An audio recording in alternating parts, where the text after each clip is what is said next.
Hey, what's good everyone? Hit my mic. Welcome back to the channel. And today's video, we are going to talk about a little bit about my experience at my most recent card show. Well, I wouldn't even call it a card show. It was more of an anime market night at a local mall. Actually, it wasn't local. I had to drive out about an hour, but it was a really good experience. But I learned a lot as far as vending is concerned. So my only experience vending came earlier in April, like the first weekend. I believe it was April Fool's, if I'm not mistaken. And I had a decent experience there. But on this show, it was a little different, and I didn't make as much money as I thought I would, which was kind of a surprise given the current state of the market, how crazy it is. But at the very least, I did take away some learning points. So without getting into like the specifics, I did make enough to where it was worth it to spend all day there. However, one thing that I noticed is that yes, the demand for English is real. People just want English, and that's okay. The average person at the show was a casual collector. It was an anime night market, like I mentioned, and so it wasn't like specifically like advertised as a card show. We were like one of a few tables that had Pokemon cards, so our table was pretty popular. My friends did really well. They brought a bunch of like English, they brought a bunch of sealed products, and they made a lot of good sales, so I'm really happy for them. They've been doing it for a while, so they really have a good sense of what to bring for these shows. For me, I sold a lot of my English over the years, partly to fund my wedding and other important life events. So I've really like have narrowed my collection down to like a lot of Japanese, a lot of niche items. I do have some English, and I brought some of that, and that surprisingly or unsurprisingly, that's what sold best for me. So when you're going to a show to vend, if it's not exclusively a card show and it's more of like a anime market or just a general collectibles market where it's not emphasized to be cards, I would recommend bringing more English, and make sure to bring a binder with a lot of low-end cards.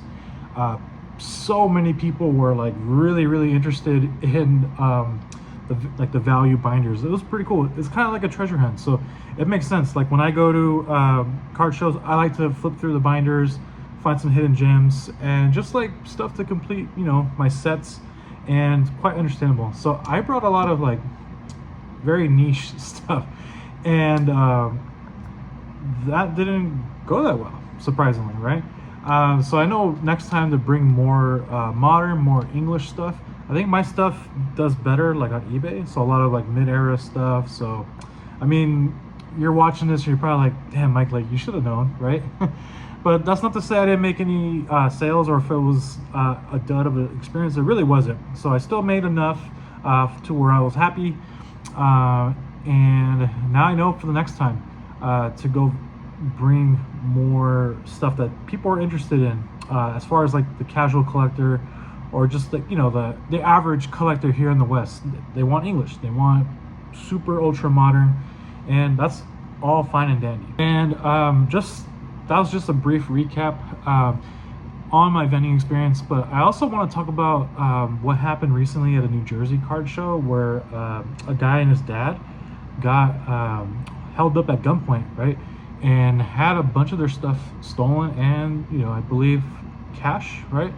So part of like why I haven't done a lot of vending is the security aspect. If you really think about it, guys, you kind of are vulnerable. You're pretty vulnerable at these places, especially as a vendor, because more than likely you're gonna have a ton of cash on you. You're gonna have a lot of valuable stuff, right? And so like given economic conditions, people are more desperate, and unfortunately it kind of spills into crime and things like that. So I highly stress the importance of protecting yourselves. Check your state laws, and do what you need to do to prepare yourself for any like stuff like that within legal reason, right? I'm not encouraging, you kind of imply where I'm going with this. Make sure to be careful and be protected, right? So check your local laws and see what you can do. So another thing too is to travel in groups. Try not to vend by yourself, and if you do, make friends with the neighboring tables and try to like leave around the same time as them.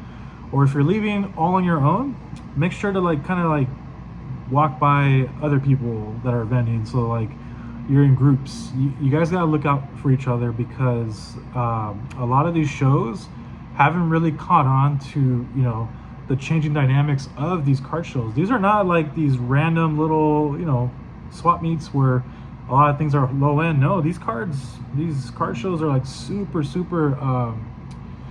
there's a lot of valuable stuff, and you got to treat it like, or they have to treat it like it's like a jewelry convention or something, right? Because we're seeing more and more of these types of crimes happening, unfortunately, right? At card shops, now at card shows. There was another card show that happened a few months ago near me where somebody was held at gunpoint.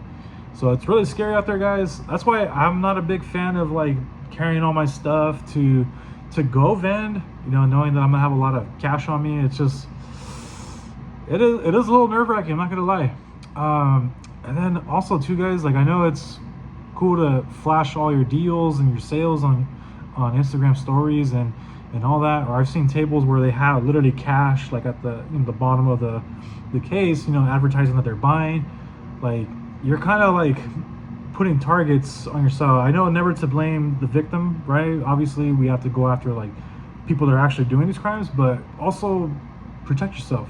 Don't make yourself into a target. And it's unfortunate because you really shouldn't have to be worrying about that, but the reality is there's some awful people out there, so protect yourselves, guys.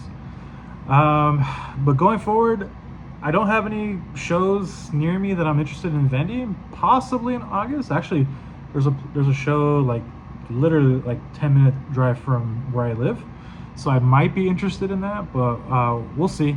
I still need to rebuild my English inventory. I've sold a lot over the years, guys. I'm primarily a Japanese collector, and just from my 2 times vending, like Japanese just does not move. And despite me, I'm biased, I love Japanese cards for a variety of reasons. It's not felt the same way by other collectors here in the West, but I have to accept that and I have to adapt if I really want to vend more often to help build my collection, yada yada yada. But anyways, guys, so that's just a little bit about my experience vending, my thoughts on the recent holdup at a New Jersey card show. Protect your guys' assets and yourselves, first and foremost. It's never worth it. This is a hobby. Things can be replaced. Don't lose your life over it, etc. But if you guys like this content, please consider liking and subscribing, and I'll catch you guys in the next one. Peace.